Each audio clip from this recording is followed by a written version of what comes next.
On beaches all around the world, something strange has been happening. Suddenly, sneakers wash ashore. Toys, plastic containers, even household appliances. No one lost them there. No one left them on purpose. All of these objects have one thing in common. They spent months drifting alone across the ocean, trapped inside shipping containers that never reached their destination. Today, we're going to talk about the 0.001% that gets lost at sea. The containers that fall overboard and disappear. Because when one of these steel giants is lost, the problem is far bigger than you might imagine. Every year, more than 250 million containers travel across the world's oceans. Out of all of them, around 1,500 end up in the water. At first glance, that sounds insignificant, just 0.0006% of the total. But that number is misleading, because not every year is the same. It almost always begins in the middle of a storm.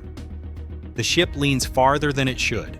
Towering stacks of containers begin to groan, and the lashings start to fail.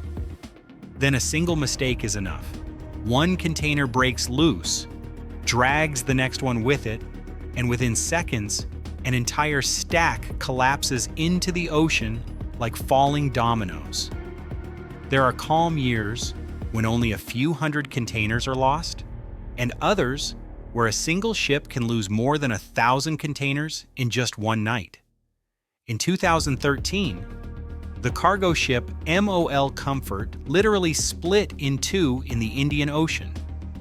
More than 4,200 containers vanished beneath the sea. In 2021, the Maersk Essen lost 750 containers in the Pacific. Some of these disasters caused losses exceeding $500 million, and these are only the most well-known cases among hundreds that have occurred. But here's the question that changes everything. What actually happens to a container after it falls into the ocean? Most people assume it sinks immediately, but it's not that simple.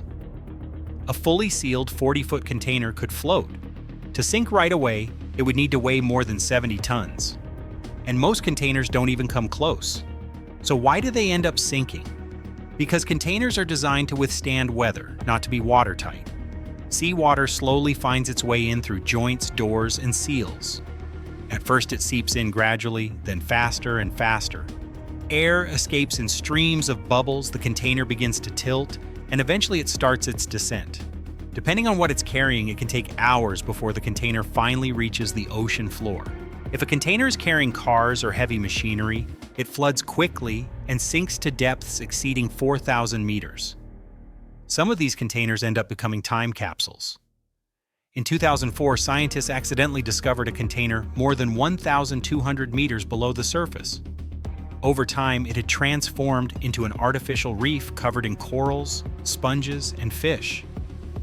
Life growing on human-made steel. But this is not a good thing. That container completely altered the ecosystem that existed before it. It changed local currents, sediment patterns, and natural balances. And what's most unsettling is that some containers remain sealed on the ocean floor for decades. No one knows what's inside them, no one knows when they will open, and no one knows what they will release when they do. But not all containers sink. Some of them float, and these are the most dangerous ones. When a container is filled with lightweight cargo, like toys, shoes, or plastic goods, it can drift for months, sometimes even years. Sailors call them UFOs, unidentified floating objects. They float just below the surface, invisible to radar, with only a few centimeters breaking the waterline. From a distance, they look like nothing more than a shadow. And when you finally realize what it is, it's already too late. In 2016, French sailor Thomas Ryan was competing in a transatlantic race when, in the middle of the night, he struck something invisible. The fiberglass hull of his sailboat split in two, and he had to be rescued in the open ocean. All signs point to a collision with a drifting container, and this was not an isolated case. For years, fishermen and sailors have reported unexplained impacts, damaged hulls, and sudden radar disruptions along major shipping routes. These steel giants can travel thousands of kilometers, carried by ocean currents. Some eventually sink, but others make it all the way to shore. And when that happens, the stories become strange. In 1992, a container carrying 28,800 rubber ducks fell into the Pacific Ocean. Over the following decades, those toys washed up in Alaska, Hawaii, Australia, and even the Arctic. Without meaning to, they helped scientists confirm ocean current models that had previously existed only in theory. But the ending is not always so harmless. In 2021, the cargo ship Express Pearl caught fire and sank off the coast of Sri Lanka. Millions of tiny plastic pellets spilled into the ocean, covering kilometers of coastline. Hundreds of turtles, dolphins, and other marine animals were found dead. Years later, plastic is still washing up on those beaches. Every container lost at sea is an environmental time bomb. And then comes the inevitable question: if your cargo falls into the ocean, who pays for it? International maritime law limits the carrier's liability to $500 per shipping unit, and the unit is defined as the container itself. Without additional cargo insurance, that is all you would receive, even if your goods were worth hundreds of thousands. So why isn't every container tracked? The problem is power. By the time a container becomes truly dangerous, months after being lost, any battery would already be dead. Painting them bright colors doesn't help if they're floating just below the surface. And even with modern technology, the ocean remains unpredictable. No software can fully anticipate a perfect storm, and no sensor can stop waves rising over 20 meters high. In the end, the only real solution is to get the basics right: proper stowage. Heavy cargo below, lighter cargo on top.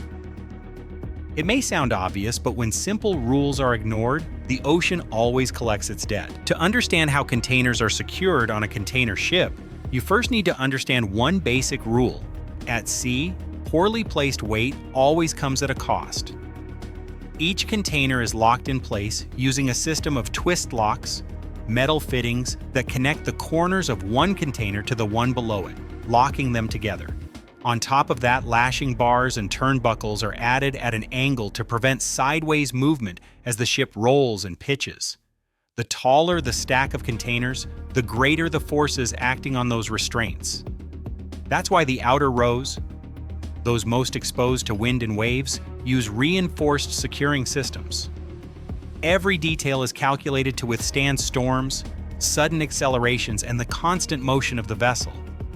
When these rules are followed, containers can travel safely across thousands of kilometers of open ocean. But when they're ignored, a single storm is all it takes for everything to start falling. So now I'll leave you with one final question.